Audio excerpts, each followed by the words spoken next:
Hello, my dear students. 1 minute.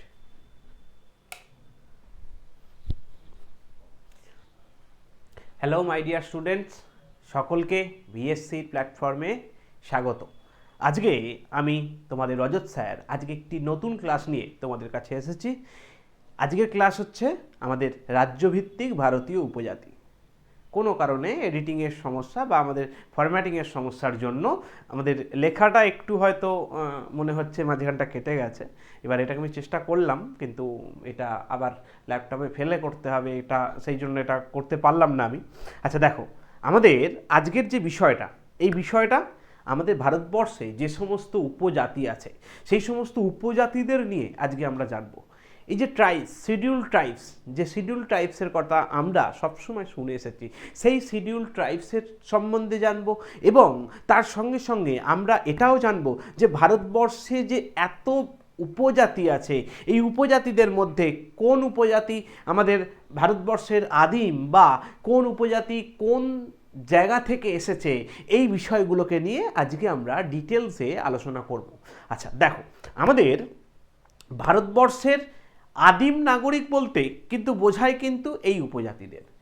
যারা উপজাতি নয় তারা কিন্তু ভারতবর্ষের আদিম নাগরিক নয়, তারা পরবর্তীকালে বিভিন্ন মিশ্রণের মাধ্যমে বা অন্যান্য বিভিন্ন দেশ থেকে বিভিন্ন আগত উদ্বাস্তু বা রোহিঙ্গা বা নাগরিকদের হাত ধরে কিন্তু অন্যান্য শ্রেণীর মানুষের উৎপত্তি হয়েছে, যারা উপজাতি নয়।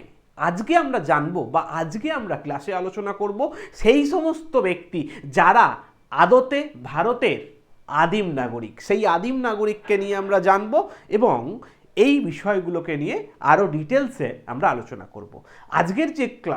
আজকের ক্লাসটা আমাদের রাজ্য সরকারের, আমাদের ডব্লিউবিসিএস থেকে আরম্ভ করে আমাদের পিএসসি ক্লার্কশিপ, পিএসসি মিসলেনিয়াস এবং পিএসসির যাবতীয় পরীক্ষা, তার সঙ্গে আমাদের পশ্চিমবঙ্গর পুলিশ এবং কলকাতা পুলিশের এসআই কনস্টেবলের পরীক্ষা, আমাদের ইউপিএসসি, আইএএস, আইপিএস, তার সঙ্গে আমাদের কম্বাইন্ড ডিফেন্স সার্ভিস, এনডিএ, এই জাতীয় ইউপিএসসি যে সমস্ত পরীক্ষা কন্ডাক্ট করে এবং আমাদের এসএসসির সিজিএল, সিএইচএসএল, এসএসসি জিডি, যে কোনো এসএসসির এক্সামের জন্য এবং তার সঙ্গে আমাদের রেলের যে এনটিপিসি, রেলের কনস্টেবল, রেলের গ্রুপ ডি, প্রতিটা পরীক্ষার জন্য আজকের এই ক্লাসটা তোমাদের জন্য মারাত্মক গুরুত্বপূর্ণ ক্লাস হতে চলেছে এবং এই ক্লাস থেকে আমরা আজকে বেশ কিছু তথ্য এবং বেশ কিছু ইনফরমেশন মাথায় গ্যাদার করে আমরা আজকে ক্লাসটা শেষ করব। দেখো, আর দেরি করব না, ক্লাসটা এগোনো যাক। আমাদের প্রথমে উপজাতি নিয়ে আলোচনা করতে গেলে আমরা উপজাতি বিষয়টা এবং উপজাতিদের সম্বন্ধে কিছু স্ট্যাটিক পার্ট, এইগুলোকেও আমরা কিন্তু আলোচনা করব এবং তারপরে বিভিন্ন রাজ্যভিত্তিক বিভিন্ন উপজাতি, কোন রাজ্যের কোন উপজাতি আছে সেই বিষয়গুলোকে নিয়েও আমরা কিন্তু জানবো। আচ্ছা দেখো, আমাদের এই যে রাজ্যভিত্তিক উপজাতি 2011 সালের জনগণনা অনুসারে, আমাদের 2011 সালে শেষ আমাদের সেন্সাস হয়েছে। এর পরবর্তী সেন্সাস প্রতি 10 বছর ছাড়া সেন্সাস হয়। 2021 সালে সেন্সাস হওয়ার কথা, কিন্তু করোনা মহামারীর জন্য সেটা হতে পারেনি। পরবর্তীকালে আমাদের নরেন্দ্র মোদীর ডিজিটাল ইন্ডিয়া প্ল্যাটফর্মের জন্য এই সেন্সাসটা কিছুদিনের জন্য স্থগিত ছিল এবং 2024 সাল থেকে 2024 সাল থেকে কাজ শুরু হয়েছে। আমাদের রিপোর্ট বলছে 2025 সালে সেন্সাসের একটা কপি আমাদের সামনে চলে আসবে এবং 26 সালে আমরা ফাইনাল সেন্সাস আমরা আমাদের হাতে পেয়ে যাব। আশা করব আমরা ততদিনে আমরা একটা চাকরির জায়গায় চলে যাব, সুতরাং নতুন সেন্সাস নিয়ে আমাদের চিন্তা করতে হবে না। আমাদের যেটা আলোচ্য বিষয় সেটা হচ্ছে আমাদের 2011 সালের যে আদমশুমারি হয়েছে সেই বিষয়টা নিয়ে আমরা জানবো। দেখো, সেই রকমই 2011 সালের যে আদমশুমারি হয়েছে সেই আদমশুমারি অনুসারে লেখা নিশ্চয়ই দেখতে পাচ্ছ, একটু ছোট সাইজের লেখা আছে। আচ্ছা, ভারতের জনসংখ্যার প্রায় 8.6%, মানে ভারতে 100 জন নাগরিক থাকলে 8.6 জন মানুষ কিন্তু উপজাতি। এটা 2011 জনগণনা অনুসারে, যেটা আনুমানিক 10.4 কোটি। 2011 সালে জনগণনা অনুসারে ভারতের জনসংখ্যা 121 কোটি ছিল। সেই 121 কোটির মধ্যে 10.4 কোটি মানুষ হচ্ছে আমাদের এসটি, মানে আমাদের উপজাতি। আচ্ছা, এবার দেখো ভারতীয় সংবিধানে এই উপজাতিদের নিয়ে কি আলোচনা করা আছে একটু জিনিস নিয়ে জানবো আমরা। দেখো ভারতীয় সংবিধানের 342 নম্বর অনুচ্ছেদে আমাদের ভারতবর্ষে প্রায় 730টিরও বেশি তপশিলি উপজাতিকে আমাদের সেখানে রাখা হয়েছে, সংরক্ষণ করা হয়েছে। তার মানে আমাদের ভারতীয় সংবিধানের তথ্য অনুসারে যে আমাদের ভারতবর্ষে বর্তমানে 730টিরও বেশি প্রজাতির তপশিলি উপজাতি বসবাস করে। আচ্ছা দেখো, তারপরে দেখো আমাদের ভারতীয় সংবিধানের 10ম অংশে পার্ট 10-এ কি আলোচনা করা আছে, এবং 244 নম্বর অনুচ্ছেদ ওই 10 নম্বর পার্টের মধ্যেই আছে, এবং সেখানে কি বলা আছে না তপশিলি অঞ্চলের কথা বলা আছে। তার মানে কোন অঞ্চলটা তপশিলিভুক্ত অঞ্চল হবে, কোন অঞ্চলটার কি ক্যাপাসিটি, সেইগুলোকে নিয়ে আলোচনা করা আছে আমাদের এই 144 নম্বর ধারা এবং তার সঙ্গে 10 নম্বর তপশিলে। সেখানে কিন্তু এই সমস্ত বিষয় নিয়ে আলোচনা করা আছে। এইটাকে নিয়ে একটু ডিটেলসে আমরা আলোচনা করব। যাক, একটা দুটো স্লাইড যাক তারপরে। আচ্ছা, এরপরে দেখো আমাদের সংবিধানের 5ম তপশিল, সংবিধানের যে তপশিল মোট 12খানা তপশিল আছে তার মধ্যে 5ম এবং 6ষ্ঠ তপশিল, যেটা আমাদের উপজাতিদের নিয়ে আলোচনা করা আছে। দেখো 5ম তপশিলে কি বলা আছে, 5ম তপশিলে বলা আছে যে এই রাজ্যগুলো বাদ দিয়ে, মানে আসাম, মেঘালয়, ত্রিপুরা, মিজোরাম, এই 4টি রাজ্য বাদ দিয়ে বাকি ভারতবর্ষের আরও বেশ কিছু যে রাজ্যগুলো আছে সেই রাজ্যের এই তপশিলি অঞ্চলগুলির উপজাতিদের প্রশাসনিক নিয়ন্ত্রণের সাথে সম্পর্কিত। তার মানে ওই 4টে রাজ্য, এই 4টে রাজ্যকে বাদ দিয়ে ভারতবর্ষের বাকি যে সমস্ত অঞ্চল আছে সেখানে যে উপজাতিরা থাকে তাদের প্রশাসনিক কার্য কিভাবে নিয়ন্ত্রিত হবে সেই সমস্ত বিষয় নিয়ে আমাদের 5ম তপশিলে উল্লেখ করা আছে। আর তার সঙ্গে জেনে নেব 6ষ্ঠ তপশিলে কি বলা আছে। 6ষ্ঠ তপশিলে 5ম তপশিলে যে রাজ্যগুলোকে বাদ ছিল সেই রাজ্যগুলোর উপজাতিদের পরিকাঠামো, শাসন ব্যবস্থা, এই জাতীয় বিষয় নিয়ে আলোচনা করা আছে সংবিধানের এই 6ষ্ঠ তপশিলে। দেখো ত্রিপুরা, মিজোরাম, মেঘালয়, আসাম, এদের এই 4টে রাজ্যের উপজাতি এলাকার মানুষদের নিজেদের শাসন করার যে স্বায়ত্তশাসন বা তাদের কি অধিকার আছে সেই জাতীয় বিষয় নিয়ে আমরা আলোচনা করব এই আমাদের 5ম এবং 6ষ্ঠ তপশিলে। আচ্ছা, এবার ঘটনা হচ্ছে যে এরা এই প্রশাসনিক কার্যক্রম বা এরা কিভাবে নিজেদেরকে স্বায়ত্তশাসনের মধ্যে রাখবে বা এরা কিভাবে শাসন ব্যবস্থা পরিচালনা করবে এইগুলো আলাদা করে তপশিলে উল্লেখ করা আছে। তার মানে এটা তো মাথায় স্ট্রাইক করছে যে এদের তার মানে প্রশাসনিক ব্যাপারটা সম্পূর্ণভাবে সেপারেট। এদের প্রশাসন পুরোটাই নির্ভর করে বা ডিপেন্ড করে এদের নিজেদের ওপর। আমাদের ভারতবর্ষে যে সমস্ত তপশিলি উপজাতি আছে তাদের মধ্যে যারা ডেভেলপড, আমাদের পশ্চিমবঙ্গের সাঁওতাল, এটাকে বাদ দিয়ে দাও, সাঁওতাল বাদ দিয়ে বাকি যে সমস্ত তপশিলি উপজাতি আছে তাদের একটা নির্দিষ্ট এলাকা আছে। মনে করো আমাদের শ্রীরামপুর একটা তপশিলি অধ্যুষিত অঞ্চল।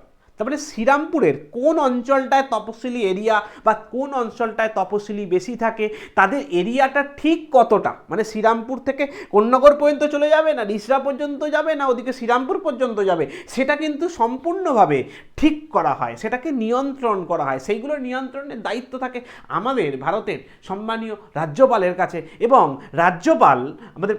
প্রতিটা রাজ্যের রাজ্যপালের কাছে সেই দায়িত্ব থাকে, এবং সর্বোপরি আমাদের রাষ্ট্রপতি যদি স্বাক্ষরিত করে তবে ওই এলাকাটা পরিবর্তন হতে পারে, বাড়তে পারে, কমতে পারে। তার মানে প্রতিটা তপশিলি উপজাতি, যারা পিছিয়ে পড়া তপশিলি উপজাতি, তাদের নির্দিষ্ট একটা এরিয়া আছে, সেই এরিয়ার কথা সেটাই কিন্তু আমাদের বললাম যে আগের পেজে, আমি পরের পেজে গিয়ে আলোচনা করব এই 244 নম্বর আর্টিকেলে তাদের যে তপশিলি অঞ্চল, কোনটা তপশিলিরা থাকবে, কতটা হবে, সেইগুলোকে নিয়ে আলোচনা করা আছে। আচ্ছা, এবার এই 5ম এবং 6ষ্ঠ তপশিল, এইখানেতে কি আলোচনা করা আছে, এই 5ম এবং 6ষ্ঠ তপশিল, এইখানে যে রাজ্যগুলোর কথা বলা আছে সেই রাজ্যের উপজাতিরা এদের প্রশাসনকে কে দেখাশোনা করবে।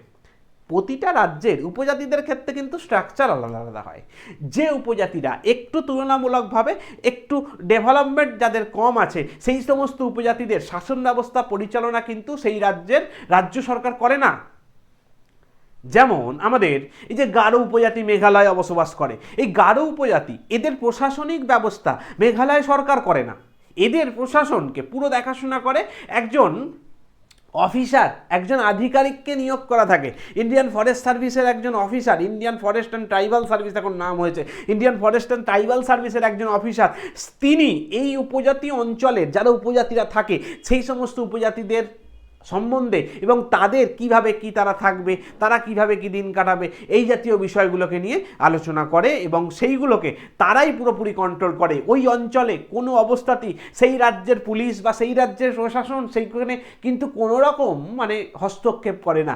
এই বিষয়টা মানে কোন উপজাতিদের স্বায়ত্তশাসন বা তারা কিভাবে নিজেদেরকে পরিচালনা করবে সেই বিষয়গুলোকে কিন্তু সম্পূর্ণভাবে আলোচনা করা আছে আমাদের পঞ্চম এবং ষষ্ঠ তপশিলের মধ্যে। এবারে পঞ্চমের মধ্যে এই চারটে রাজ্যবাদ আসাম, মেঘালয়, ত্রিপুরা, মিজোরাম, এবং ষষ্ঠ তপশিলেতে এই স্পেশালিস্ট চারটে রাজ্য, কারণ এই অঞ্চলের উপজাতিরা অনেকটাই মানে আন্ডার ডেভেলপড। আচ্ছা, এরপরে দেখো, রাজ্যের গভর্নরের পরামর্শ মেনে রাষ্ট্রপতি কোনো একটি তপশিলি এলাকার সীমানা পরিবর্তন করতে পারে।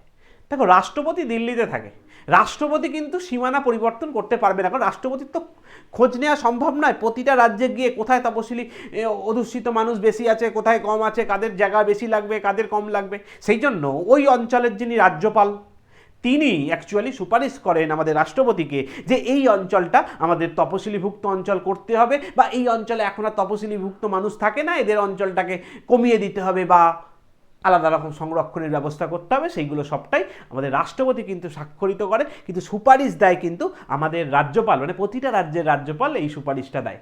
তার মানে এই তপশিলি অঞ্চলগুলোর হেড হচ্ছে একজন প্রশাসনিক একজন ব্যক্তি, ওই বললাম ইন্ডিয়ান ফরেস্ট সার্ভিসের একজন অফিসার, তিনি হচ্ছেন এখানকার হেড। মানে পুলিশ ব্যবস্থা, বিচার ব্যবস্থা সবটাই কিন্তু তার হাতে থাকে, এবং তার ওপরে থাকে কে? তার ওপরে থাকে হচ্ছে আমাদের রাজ্যপাল, এবং রাজ্যপালের ওপরে থাকে আমাদের রাষ্ট্রপতি। ক্লিয়ার হয়েছে আশা করি। আচ্ছা, এরপরে দেখো, আমাদের কোন অঞ্চলকে তপশিলি অঞ্চল হিসাবে ঘোষণা করার ক্ষমতা একমাত্র রাষ্ট্রপতি আছে? মনে করো আমাদের বেলুড়ে একটা অঞ্চল, সেটা তপশিলিভুক্ত অঞ্চল হয়ে গেছে। এবার সেইটা আদৌ তপশিলিভুক্ত অঞ্চল না অঞ্চল নয়, সেখানে অনেক তপশিলি উপজাতি থাকে কি থাকে না, সেটা কিন্তু সম্পূর্ণভাবে মানে সিলমোহরটা কিন্তু দেবে কিন্তু আমাদের ভারতের রাষ্ট্রপতি। তারপরে দেখো, 2011 সালের আদমশুমারি অনুসারে ভারতের বৃহত্তম তপশিলি উপজাতি হচ্ছে আমাদের ভিল। ভিল হচ্ছে আমাদের ভারতবর্ষের বৃহত্তম তপশিলি উপজাতি, যেটা 2011 সালের জনগণনা অনুসারে, যেটা ভারতের মোট জনসংখ্যার হচ্ছে 38%। তোমরা কিছু বইয়েতে এই বৃহত্তম উপজাতি গন্ড পাবে। গন্ড কিন্তু এটা আগের সেন্সাসে ছিল, 2001-এর সেন্সাসে ছিল, কিন্তু এখনকার সেন্সাসে এটা ভিল হয়ে গেছে। আচ্ছা, এরপরে দেখো, ধেবর কমিশন বলে একটা কমিশন, যেটা 1973 সালে আমাদের একটা পৃথক উপজাতি বিভাগ তৈরির একটা পারমিশন দেয়, পৃথক উপজাতি বিভাগ তৈরি করে, যেটা আদিম উপজাতি গোষ্ঠী নামে পরিচিত। আচ্ছা, এরপরে দেখো, ভারতের সবথেকে বেশি উপজাতিদের বাসস্থান কোথায় আছে? না আমাদের মধ্যপ্রদেশে সবথেকে বেশি উপজাতি বসবাস করে। আচ্ছা, দ্বিতীয় স্থানে আমাদের মহারাষ্ট্র আছে। কোথায় কোথায় উপজাতি নেই? পাঞ্জাব, হরিয়ানা, চণ্ডীগড় এবং পন্ডিচেরি, এখানেতে কোনো উপজাতি নেই। আচ্ছা, আর একটা জিনিস, এইখানে ভিল হচ্ছে ভারতের সবথেকে বেশি সংখ্যক মানুষ উপজাতি বসবাস করে, আর ভারতে সবথেকে কম উপজাতি মানে কম উপজাতি মানুষ কোন গোষ্ঠীতে বসবাস করে? সেটা হচ্ছে সেন্টিনালিস। মানে ভারতবর্ষের সবথেকে কোন উপজাতির সংখ্যা কম? সেটা হচ্ছে সেন্টিনালিস, মাত্র 25-26 জন এদের জনসংখ্যা। সেখানে আমাদের ভিল উপজাতি, এই ভিল উপজাতিদের সংখ্যা কত? ভিল উপজাতিদের সংখ্যা প্রায় 38%। এই ভিল উপজাতিরা পার্টিকুলার কোন স্টেটে থাকে পরীক্ষায় কোশ্চেন আসে না, কিন্তু এরা মোটামুটি আমাদের গুজরাট, রাজস্থান, আমাদের মধ্যপ্রদেশ এবং তার সঙ্গে মহারাষ্ট্র, এই সীমানা অঞ্চলটায় এই যে এদের যে বাউন্ডারি আছে, এই বাউন্ডারি অঞ্চলটাতে কিন্তু এরা বসবাস করে, এবং এরা কিছুদিন আগে ভিল প্রদেশ গঠনের দাবি জানিয়েছে। পরীক্ষার একটা কোশ্চেন তার মানে জেনে গেলে কারেন্ট অ্যাফেয়ার্সের, যে ভিল প্রদেশ এটা কে প্রথম দাবি করে? ভিল প্রদেশের দাবি বা কোন উপজাতি প্রথম তাদের নিজস্ব প্রদেশ গঠনের দাবি করে? সেটা হচ্ছে ভিল উপজাতি, কারণ ভিল অনেক বড়, তারাও চাইবে আমার একটা নির্দিষ্ট রাজ্য হোক, ভিল রাজ্য, ভিল প্রদেশ রাজ্য তারা চেয়েছে। আচ্ছা, এরপরে আমাদের এই পাঞ্জাব, হরিয়ানা, চণ্ডীগড়, পন্ডিচেরিতে কোনো উপজাতি নেই। আচ্ছা, আর কি? দেখো, উপজাতিদের লিঙ্গ অনুপাত প্রতি হাজার পুরুষে কত না 990 জন মহিলা, মানে উপজাতিদের লিঙ্গ অনুপাত কিন্তু আমাদের ভারতবর্ষের লিঙ্গ অনুপাতের থেকে খুবই ভালো। যেখানে আমাদের ভারতবর্ষ 940-এ আটকে গেছে, সেখানে উপজাতিদের লিঙ্গ অনুপাত কিন্তু 990, মানে প্রতি হাজার জন পুরুষে মহিলার সংখ্যা 990 জন, যেখানে ভারতবর্ষের অ্যাভারেজ হচ্ছে প্রতি হাজার পুরুষের মধ্যে মহিলার সংখ্যা 940 জন। তার মানে উপজাতিদের মধ্যে এই লিঙ্গ অনুপাত এই ব্যাপারটা খুবই ভালো। তার মানে ওইখানে কন্যা ভ্রূণ হত্যা বা আমাদের মহিলাদের মেরে ফেলা এই জাতীয় বিষয়গুলো সেইভাবে কম হয় বা থাকে না, সেই জন্যই তাদের রেজাল্টটা মোটামুটি ভালো। আচ্ছা, এইবার একটা বিষয় আমরা আলোচনা করব যে আমাদের ভারতবর্ষের যে উপজাতিগুলো আছে, এই উপজাতিদের মধ্যে সবথেকে বড় তো ভিল, আর এই উপজাতিরা মূলত বসবাস করে আমাদের বিন্ধ্যা সাতপুরা এই রেঞ্জ লাগোয়া অঞ্চলে, কিন্তু এরা মূলত বসবাস করে। আর আমাদের ভারতবর্ষে সবথেকে বেশি উপজাতিও কিন্তু বসবাস করে আমাদের বিন্ধ্যা সাতপুরা অঞ্চল, মানে মধ্যপ্রদেশে। আর মধ্যপ্রদেশ, মহারাষ্ট্র, ছত্তিশগড় এই অঞ্চলগুলোতে বেশি বসবাস করে। এর পেছনে কারণ কি না, এর পেছনে কারণ হচ্ছে আমাদের ভারতবর্ষের উপজাতিরা বা আমাদের ভারতবর্ষের যারা আদিম নাগরিক, তারা একটা সময় গোটা ভারতবর্ষে ছড়িয়েছিল। পরবর্তীকালে আমাদের ভারতবর্ষে বেশ কিছু জনজাতি আসে, যেমন আর্যরা এসেছিল। আচ্ছা, তারপরে আমাদের সুলতানি যুগ, মুঘল যুগ বা বিভিন্ন বংশ তারা যখন ভারতবর্ষে এসেছে এবং তারা যখন রুল করেছে, তখন তারা আস্তে আস্তে এই উপজাতিদেরকে মানে ভয় দেখিয়ে বা উপজাতিরা তখন ভয়ে পেছন দিকে সরে যেতে আরম্ভ করেছে। মূলত দেখবে বড় বড় সভ্যতা মূলত গড়ে উঠেছে নদীর তীরে, নদীর তীরবর্তী অঞ্চল, যেখানে সমভূমি অঞ্চলে বড় বড় সভ্যতা গড়ে উঠেছে। সেই সময় উপজাতিরা আস্তে আস্তে গিয়ে পাহাড়ে লুকিয়ে পড়েছে, পাহাড় জঙ্গলে লুকিয়ে পড়েছে। ওই জন্য যে অঞ্চলে জঙ্গল বেশি, পাহাড় বেশি, সেই অঞ্চলে কিন্তু উপজাতি বেশি বসবাস করে। আমাদের উত্তর পূর্ব ভারতের যে স্টেটগুলো মূলত পার্বত্য নয়, পাহাড়ি অঞ্চল এবং জঙ্গলপূর্ণ অঞ্চল, এই অঞ্চলে উপজাতিদের সংখ্যা বেশি। মহারাষ্ট্রে আমাদের যে অঞ্চলগুলো জঙ্গলপূর্ণ অঞ্চল, সেখানে বসবাস করে বেশি। তারপরে আমাদের নীলগিরি পর্বতের যে এরিয়া, আমাদের তামিলনাড়ু, কেরালা এই অঞ্চলটাতেও উপজাতি বসবাস করে। মানে যেখানে জঙ্গল পাহাড় আছে সেখানে নর্মালি উপজাতি বসবাস করে। অন্যদিকে আন্দামান নিকোবর দ্বীপপুঞ্জ, সেখানেও ছোট ছোট টিলা, পাহাড়, জঙ্গল আছে, সেখানেও অনেক উপজাতি বসবাস করে। এবার ঘটনা হচ্ছে ভারতবর্ষের এই উপজাতিরা এলো কোথা থেকে? আমাদের নোটে আছে নেই।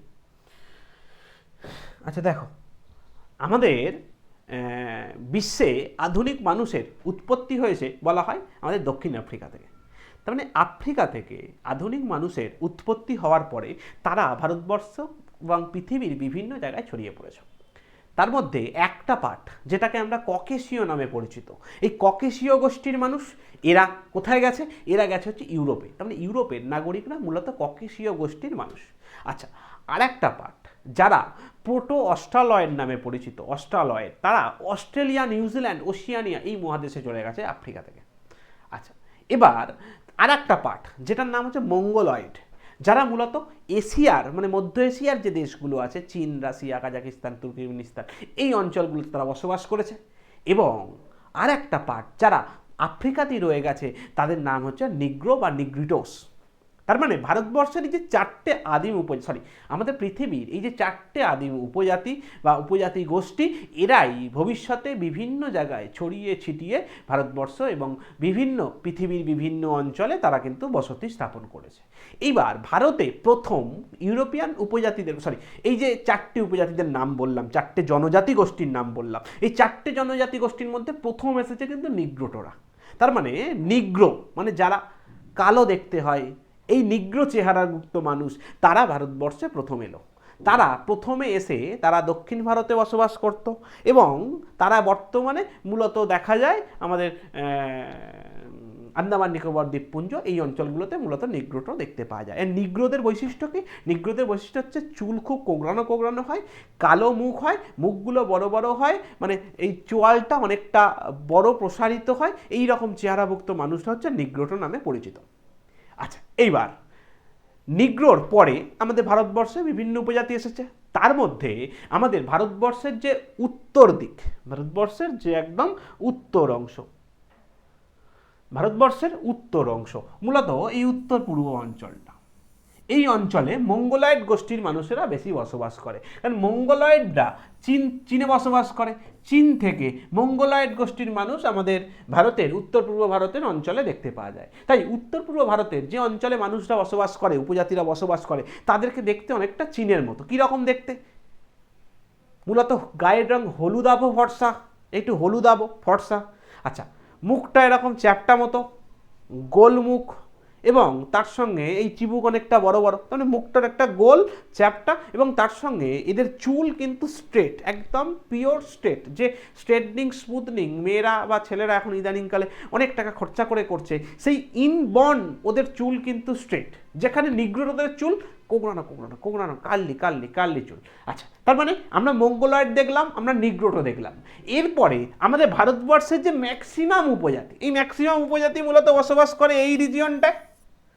এই রিজিয়নে আমাদের কোল, ভিল, মুন্ডা, এই জাতীয় উপজাতি, সাঁওতাল, এই উপজাতিগুলো মূলত এসেছে হচ্ছে প্রোটো অস্ট্রালয়েড গোষ্ঠীভুক্ত মানুষ। এই অস্ট্রেলিয়া, নিউজিল্যান্ড, এই সমস্ত অঞ্চল, আরও পেছন দিকে আরও দূরে, সেখান থেকে তারা আমাদের এই সমস্ত জায়গায় এসেছে এবং এইখানে এসে তারা বসবাস করেছে।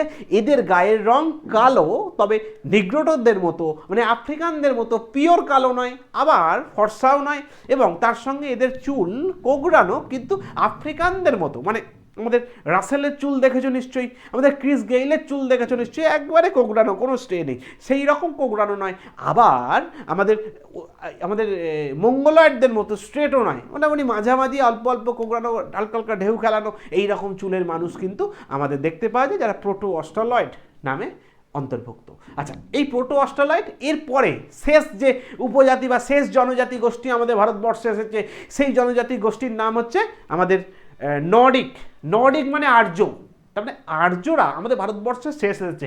এই আর্যরা মূলত বসবাস করে এই অঞ্চলটাতে, আর্যরা মূলত বসবাস করে। আর এই আর্যরা, এরা হচ্ছে ককেশীয় জাতির একটা ভাগ, ককেশীয় জাতির একটা ভাগ আর্যরা। সেই আর্যরা আমাদের নর্ডিক নামে আমাদের ভারতবর্ষে পরিচিত, এবং এই নর্ডিক উপজাতিদের বৈশিষ্ট্য, এরা খুব লম্বা চেহারাভুক্ত হয়। এরা মুখ হচ্ছে লম্বাটে মুখ হয়, খুব ফর্সা দেখতে হয়, একটু গায়ের রং একটু লালচে ফর্সা। এই গায়ের রঙের ভুক্ত মানুষরা মূলত এই নর্ডিক প্রকৃতির মানুষ, এবং এরাই আর্যদের বংশধর। এবং আমাদের ভারতবর্ষে যারা উপজাতি নয়, তারা হচ্ছে এই আর্যদের থেকেই সৃষ্টি হয়েছে, এবং আর্যদের সঙ্গে উপজাতিদের সংমিশ্রণের ফলে এই ভারতবর্ষের মানুষের সৃষ্টি হয়েছে। যে কারণে আমাদের ভারতবর্ষে তুমি খুব ফর্সা মানুষও দেখতে পাবে, আবার কালো মানুষও দেখতে পাবে, মাঝারি মানুষও দেখতে পাবে, এখানে স্ট্রেট চুলের মানুষও দেখতে পাবে, আমাদের মতো মাঝারি চুলের মানুষও দেখতে পাবে, আবার কোকড়ানো চুলের মানুষও দেখতে পাবে। তার মানে সমস্ত রকম মিক্সিং বৈশিষ্ট্য সৃষ্টি হয়েছে। ভারতবর্ষের এই বিভিন্ন উপজাতি বা বিভিন্ন জনজাতি গোষ্ঠী ভারতবর্ষে এসেছে, তারা স্থানীয় মানুষের সঙ্গে তারা বৈবাহিক সম্পর্ক স্থাপন করেছে। এই রকমভাবে আমাদের মতো যারা এসটি নয়, তাদের উৎপত্তি হয়েছে। তার মানে যারা উপজাতি তারা ভারতবর্ষের আদিম নাগরিক, যারা উপজাতি নয় তারা হচ্ছে উদ্বাস্তু যাকে বলে। আচ্ছা, যাই হোক, বিষয়টা নিয়ে আলোচনা করলাম, এই জাতীয় বিষয় নিয়ে। এগুলো হচ্ছে আমাদের ডিডি বাসু বলে একজন নৃতত্ত্ববিদ, সেই নৃতত্ত্ববিদের সংজ্ঞা অনুসারে আমাদের উপজাতিদেরকে ভারতের জনজাতিকে যে 4টি ভাগে ভাগ করার কথা বললাম, একটা ককেশীয়, একটা মঙ্গোলয়েড, একটা নিগ্রিটোস, আর একটা হচ্ছে প্রোটো অস্ট্রালয়েড। এই 4টে বৈশিষ্ট্য আমাদের ডিডি বাসু এটা তার নৃতত্ত্বের বইয়েতে তিনি উল্লেখ করেছেন, এবং সেইগুলোকে আমি অল্প করে বললাম। এইগুলো আমাদের কিন্তু সেন্ট্রাল গভর্নমেন্টের পরীক্ষায় প্রচুর কোশ্চেন আসে এই জাতীয় জায়গা থেকে। সেইগুলোকে তোমাদের ভবিষ্যতে আমি ক্লাসে এবং পরবর্তীকালে আমরা অনলাইন ক্লাস, লাইভ ক্লাসে এই বিষয়গুলোকে নিয়ে আমরা ডিটেলসে আলোচনা করব। আপাতত আমরা চলে যাব বিভিন্ন রাজ্যে কোন রাজ্যে কোন উপজাতি গোষ্ঠী বসবাস করে সেই বিষয়গুলোকে নিয়ে।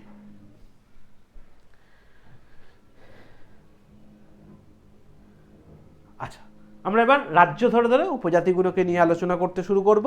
দেখো, আমাদের প্রথম রাজ্য অরুণাচল প্রদেশ। অরুণাচল প্রদেশ, তাদের যে উপজাতি, আমাদের মিশমি, দাফলা, আমাদের আপাতানি, এবং হচ্ছে মোম্বা এবং সিংফো। এই যে আপাতানি, প্রচুর আমাদের পরীক্ষা এসেছে, আমাদের WBCS এই কোশ্চেনটা এসেছে। তোমরা যে উপজাতি দেখতে পাচ্ছ, এরা হচ্ছে আপাতানি ভুক্তভুক্ত মানুষ, এবং এদের অনেকটা একটা চীনের মতো দেখতে একটা ভাগ আছে। অ্যাকচুয়ালি এরা হচ্ছে মঙ্গোলয়েড প্রকৃতির উপজাতি, দেখতে পাচ্ছ অনেকটা চীনের মতো দেখতে অনেকটা ভাগ কিন্তু এদের মধ্যে আছে। আচ্ছা, এরপরের উপজাতি দেখো, আমাদের আসামের উপজাতি। এই আসামের উপজাতি হচ্ছে চাকমা, আমাদের গারো, খাসি, আমাদের কাছাড়ি, মিরি, রাভা এবং বোডো এই উপজাতি, বোডোল্যান্ড আমাদের আসামের একটা অঞ্চল বোডোল্যান্ড, সেই বোডোল্যান্ডের এই বোডো উপজাতি, সেই উপজাতি আমাদের আসামে দেখতে পাওয়া যায়। তোমরা ছবিতে যে দেখতে পাচ্ছ এইটা হচ্ছে এই যে চাকমা উপজাতি, চাকমা উপজাতিদের ছবি এখানে আমি সেট করেছি। আচ্ছা, এরপরে বিহার, পশ্চিমবঙ্গের পাশাপাশি অঞ্চল, মোটামুটি এদের মধ্যে অনেক উপজাতি আমাদের পশ্চিমবঙ্গেও বসবাস করে। আমাদের অসুর এরাও পশ্চিমবঙ্গে বসবাস করে। আচ্ছা, গন্ড, সাঁওতাল আমাদের পশ্চিমবঙ্গেও বসবাস করে। আমাদের থারু, আমাদের বিরজিয়া, বিরহোর, এই বিরহোর উপজাতি প্রথম দড়ি তৈরি করে, এরকম একটা পাওয়া যায়, মানে গাছের, এদের প্রধান জীবিকা হচ্ছে বিরহোরদের যে গাছের যে শেকড়, গাছের যেগুলো ঝুড়ি নাবে, সেই ঝুড়িগুলো জড়িয়ে জড়িয়ে এরা দড়ি তৈরি করে এবং দড়ি বিক্রি করে, এই দড়ি দিয়ে তারা বেত তৈরি করে এবং তারা বেতের ঝুড়ি তৈরি করে, এই জাতীয় কাজগুলো করে তারা জীবিকা নির্বাহ করে। এবং তার সঙ্গে ওরা উপজাতি বিহারে দেখতে পাওয়া যায়। আচ্ছা, এরপরে দেখো আমাদের ছত্তিশগড়, ছত্তিশগড়ের উপজাতি আগারিয়া, আমাদের ছত্তিশগড়ের উপজাতি নাগাসিয়া এবং তার সঙ্গে বিয়ার, এই উপজাতি ছত্তিশগড়ে দেখতে পাওয়া যায়। আচ্ছা দেখো আমাদের পরের উপজাতি গোয়া, গোয়া আমাদের ধোদিয়া, ধোদিয়া হচ্ছে গোয়ার একটা উপজাতি। আচ্ছা, তার সঙ্গে দেখো ভার্লি, ভার্লি হচ্ছে গোয়ার একটা উপজাতি, এগুলো গোয়াতে দেখতে পাওয়া যায়। আমরা ছবিতে যে দেখতে পাচ্ছি এটা হচ্ছে ধোদিয়া, ধোদিয়া উপজাতি। আচ্ছা, এরপরে দেখো আমাদের গুজরাট, গুজরাটেও ওই যে বললাম ভিল, ভিল মূলত গুজরাট, রাজস্থান, মহারাষ্ট্র, মধ্যপ্রদেশ এই অঞ্চলগুলোতে ভিলেরা দেখতে পাওয়া যায়। ভিল উপজাতি, ধোদিয়া উপজাতি এবং গামতা উপজাতি, এই জাতীয় উপজাতি দেখতে পাওয়া যায় এতে। আমরা ছবিতে যে দেখতে পাচ্ছি এটা হচ্ছে ভিল উপজাতিদের ছবি। আচ্ছা, এই যে ভিল উপজাতিদের দেখতে কীরকম, নিগ্রোদের মতো নয়, আবার এদেরকে মঙ্গোলারদের মতো দেখতে নয়, বললাম এরা হচ্ছে প্রোটো অস্ট্রেলয়েড গোষ্ঠীর উপজাতি। আচ্ছা, হিমাচল প্রদেশ, হিমাচল প্রদেশের উপজাতি আমাদের গাদ্দি, লাম্বা, খাস, সোয়াঙ্গল এই উপজাতি আমাদের হিমাচল প্রদেশে দেখতে পাওয়া যায়। আমরা ছবিতে দেখতে পাচ্ছি এই উপজাতি গাদ্দি উপজাতি, গাদ্দি উপজাতি আমরা ছবিতে দেখতে পাচ্ছি। একটু মঙ্গোলীয় ভাব আছে গাদ্দি উপজাতি, কারণ চীনের সঙ্গে পাশাপাশি অঞ্চল। জম্মু কাশ্মীর, এদের মধ্যে মঙ্গোলীয় উপজাতিদের ভাগ আছে। আমাদের বাল্টি, গাদ্দি, এই গাদ্দি উপজাতি, বান্টি উপজাতি এগুলো দেখতে পাচ্ছ। এই প্রথমটা হচ্ছে এই বান্টি উপজাতি। দেখো তারপরেরটায় চলে গেলাম আমাদের লাদাখ, লাদাখের উপজাতি ওই একই রকমই থাকবে, বান্টি, বেদা, বোটো, এই ছবিতে উপজাতি দেখতে পাচ্ছ এটা হচ্ছে বেদা উপজাতি। দেখো অনেকটা মঙ্গোলয়েডদের মতো দেখতে, আবার অনেকটা আমাদের ককেশীয় বৈশিষ্ট্য মানে ইউরোপিয়ানদের মতো দেখতে, কিন্তু এদেরকে অনেকটা দেখতে আছে। আচ্ছা, এরপরে দেখো আমাদের ঝাড়খণ্ড, ঝাড়খণ্ডের উপজাতি মূলত প্রোটো অস্ট্রেলয়েড গোষ্ঠীভুক্ত মানুষ। দেখো ছবিতে দেখতে পাচ্ছ এই প্রোটো অস্ট্রেলয়েড গোষ্ঠীভুক্ত মানুষ, তার মধ্যে বিরহোর, ওই বিরহোর যেটা বিহারে ছিল। আচ্ছা, তার সঙ্গে মুন্ডা, ভূমিজ, ভূমিজ আমাদের পশ্চিমবঙ্গেতেও আছে। কোল, হো, লোহার, লোহার উপজাতি বলা হয়, এরাই প্রথম লোহার সন্ধান পায় আমাদের ভারতবর্ষে। আমাদের সাঁওতাল, গন্ড, বেদিয়া এই উপজাতি হচ্ছে আমাদের ঝাড়খণ্ডে দেখতে পাওয়া যায়। আচ্ছা, এর পরের উপজাতি আমাদের কর্ণাটকের উপজাতি। এই কর্ণাটকের উপজাতিরা এরা আমাদের প্রোটো অস্ট্রেলয়েড এবং নিগ্রোটো এই বৈশিষ্ট্য দুটোই কিন্তু সংমিশ্রণ দেখতে পাওয়া যায়, তাই এদেরকে একটু কালো রকম দেখতে, আবার একটু প্রোটো অস্ট্রেলয়েডদের মতোও দেখতে আছে। আচ্ছা, এবার হচ্ছে কর্ণাটক, কর্ণাটকের গন্ড, ভিল, আমাদের ইরাভা এই জাতীয় উপজাতি আমাদের দেখতে পাওয়া যায় হচ্ছে আমাদের কর্ণাটকে। আচ্ছা, এর পরের উপজাতি দেখো আমাদের কেরালা, কেরালা একদম নিরক্ষীয় রেখার কাছাকাছি অঞ্চল, সেখানে মানুষজন এমনিতেই নর্মালি কালো হয়, তাদের উপজাতিরাও মূলত একটু কালো দেখতে, এবং এরা আমাদের ভারতবর্ষের সব প্রাচীন উপজাতি এবং বিভিন্ন জনজাতি থেকে এরা আস্তে আস্তে ভাগ হয়ে এরকম মানুষ, এরকম উপজাতিদের সৃষ্টি হয়েছে। চেঞ্চু, মোপলা, আমরা মোভলা রিভল্ট ইতিহাসে পড়ব। মোভলা হচ্ছে একটা কৃষক বিদ্রোহ, জমিদার এবং ইংরেজ শাসকদের বিরুদ্ধে এই মোভলার চাষিরা এরা কিন্তু বিদ্রোহ করেছিল। আচ্ছা, ইরুলা, আমাদের উরালিস এই উপজাতি আমাদের কেরালাতে দেখতে পাওয়া যায়। আচ্ছা, পরের উপজাতি দেখো, পরের উপজাতি হচ্ছে আমাদের মধ্যপ্রদেশ, মধ্যপ্রদেশের উপজাতি হচ্ছে ভিল উপজাতি, কোল উপজাতি, বিরহোর উপজাতি, গন্ড উপজাতি, খাড়িয়া উপজাতি, এগুলো মধ্যপ্রদেশে দেখতে পাওয়া যায়। মধ্যপ্রদেশের উপজাতিদের সংখ্যা সব থেকে বেশি। আচ্ছা, এরপরে চলে যাব মহারাষ্ট্র। মহারাষ্ট্রের মধ্যে সবথেকে গুরুত্বপূর্ণ হচ্ছে ওয়ারলিস উপজাতি। ছবিতে যে দেখতে পাচ্ছ এরা হচ্ছে ওয়ারলিস উপজাতি। তার সঙ্গে ধোদিয়া এবং খোন্দ উপজাতি এরা মহারাষ্ট্রে দেখতে পাওয়া যায়। এই ক্লাসের নোটগুলো যখন ক্লাস করছো তখন কিন্তু খাতায় নোট ডাউন করে নেবে, তাহলে তোমাদের খাতাতে এক জায়গায় কিন্তু পুরো বিষয়টা কিন্তু থাকবে। আচ্ছা, এরপরে দেখো মণিপুর। মণিপুরের কি উপজাতি আছে? আঙ্গামি। মণিপুর নর্মালি আমাদের প্রোটো অস্ট্রালয়েডটা এরা সেখানে সেরকম থাকে না, মূলত আমাদের মঙ্গলয়েড গোষ্ঠীভুক্ত মানুষ এই আমাদের এতে বসবাস করে। আমাদের নাগা, কুকি, এই আঙ্গামি উপজাতি আমরা ছবিতে দেখতে পাচ্ছ, এদেরকে দেখো অনেকটা চীনের নাগরিকদের মতো দেখতে, অনেকটা ভুটিয়াদের মতো দেখতে, সেই রকম মানে মঙ্গলয়েড গোষ্ঠী। আচ্ছা, এরপরে দেখো আমাদের মেঘালয়ের উপজাতি। মেঘালয়ের গারো, খাসি, জয়ন্তিয়া বলে তিনটে রেঞ্জ আছে। এই তিনটে রেঞ্জ মেঘালয়ের গুরুত্বপূর্ণ রেঞ্জ, এবং এই তিনটে রেঞ্জ আমাদের ভারতবর্ষের মৌসুমি বায়ুকে আটকে রেখে বৃষ্টিপাত ঘটানোর জন্য দায়ী। আর এই তিনটে রেঞ্জের জন্যই আমাদের চেরাপুঞ্জি, মৌসিন নামের মতো জায়গা তৈরি হয়েছে, এবং আমাদের ভারতবর্ষ বৃষ্টিপূর্ণ একটা অঞ্চল তৈরি হয়েছে এবং সুজলা সুফলা হয়ে গেছে এই তিনটে রেঞ্জের জন্য। এবং তিনটে রেঞ্জে বিভিন্ন উপজাতি বসবাস করে, গারো, খাসি এবং জয়ন্তিয়া উপজাতি। আচ্ছা, আর একটা জিনিস, আমাদের উত্তর পূর্ব ভারতের যে উপজাতিগুলো আছে এই উপজাতিগুলো কিন্তু এদের মাদার টাং ম্যাক্সিমাম ক্ষেত্রে ইংলিশ হয়। কেন ইংরাজি এদের প্রধান ভাষা? তার কারণ যখন আমাদের ভারতবর্ষে যখন ইউরোপিয়ানরা আসে, এই ইউরোপিয়ানদের মধ্যে খ্রিস্টান মিশনারিরা ভারতে ধর্ম প্রচার করতে এসেছিল। তারা ধর্ম প্রচার করতে এসে তারা ভারতবর্ষের বিভিন্ন অঞ্চলে তারা ঘোরে এবং বিভিন্ন মানুষকে তারা খ্রিস্টান ধর্মে দীক্ষিত করার চেষ্টা করে। সেই অবস্থাতে তারা কি করলো, তারা আমাদের খ্রিস্টান ধর্মে দীক্ষিত করার সঙ্গে সঙ্গে তারা প্রথমে টাউন এরিয়াগুলোতে কভার করেছিল, আমাদের কলকাতা, চেন্নাই, বম্বে। কিন্তু সেখানকার মানুষ তো চট করে ধর্ম চেঞ্জ করবে না। এবার যারা তুলনামূলকভাবে ধর্মের সুবিধা পায় না এবং ধর্মের তরফ থেকে বঞ্চিত, মূলত শূদ্র শ্রেণীর মানুষ বা যারা একটুখানি উপজাতি, যারা একটু এতে থাকে, জঙ্গলে থাকে, তাদের মানুষকে তারা ধরলো এবং তাদেরকে ধরে ধরে আস্তে আস্তে খ্রিস্টান ধর্মে দীক্ষিত করলো। এবার শুধু খ্রিস্টান ধর্মে দীক্ষিত করলে হবে না, তাদের সঙ্গে কমিউনিকেশন করতে হবে, তাদেরকে শিক্ষা দিতে হবে, তাদেরকে ডেভেলপ করতে হবে, তাদেরকে ইংরাজি ভাষা শেখালো। তাদের ম্যাক্সিমাম ভাষা কিন্তু ইংরাজি, তাদের ম্যাক্সিমাম লোক ইংরাজি জানে, নাগাল্যান্ডের ম্যাক্সিমাম মানুষ ইংরাজি ভাষা জানে। সেই রকমভাবে তাদের ডেভেলপ করলো। এবং আমি মেঘালয় কিছুদিন আগে বেড়াতে গেছি, মেঘালয়ের শিলং মানে হচ্ছে এই যে খাসি পাহাড়ের সর্বোচ্চ শৃঙ্গ হচ্ছে শিলং, আর এখানে সমস্ত খাসি উপজাতিরা বসবাস করে। আর এই খাসি উপজাতিরা, এদের এখানে মন্দির কিন্তু সেইভাবে নেই শিলংয়ে, যত না আছে চার্চ, বিভিন্ন চার্চে। শিলংয়ের যে সব থেকে বড় চার্চ সেটা নর্মালি রবিবার খোলে, আর রবিবারে আমার দেখা অন্তত পক্ষে 1002 কি 1005, আমার আইডিয়া নেই কত লোক একবার ধরতে পারে অত বড় একটা জায়গায়, তো 1005 হতে পারে, মানে 1005 লোক একসঙ্গে প্রে করছে।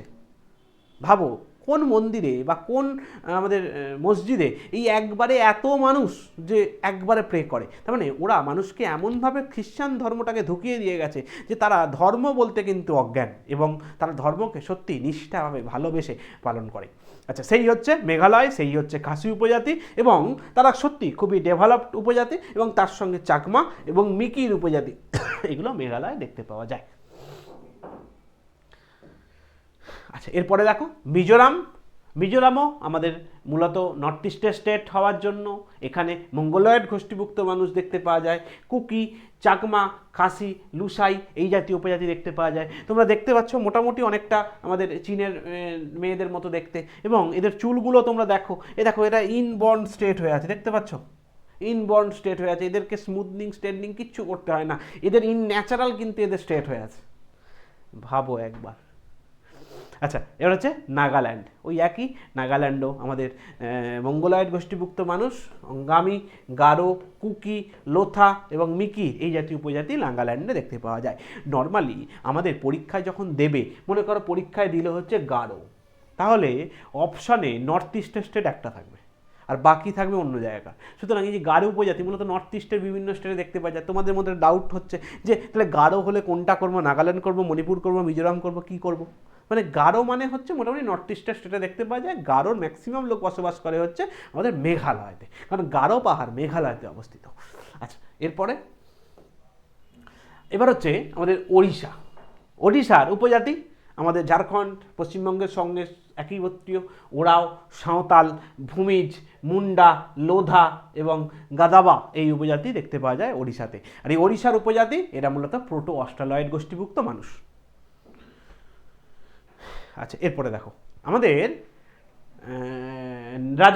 রাজস্থানের উপজাতি হচ্ছে ভিল, আমাদের মিনাস এবং গারাসিয়া। ভেরি ভেরি ইম্পর্টেন্ট, গারাসিয়া উপজাতি।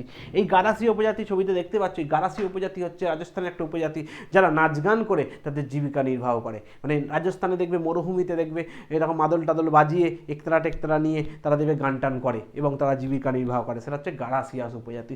আমাদের এসএসসির এক্সামে এসেছিল।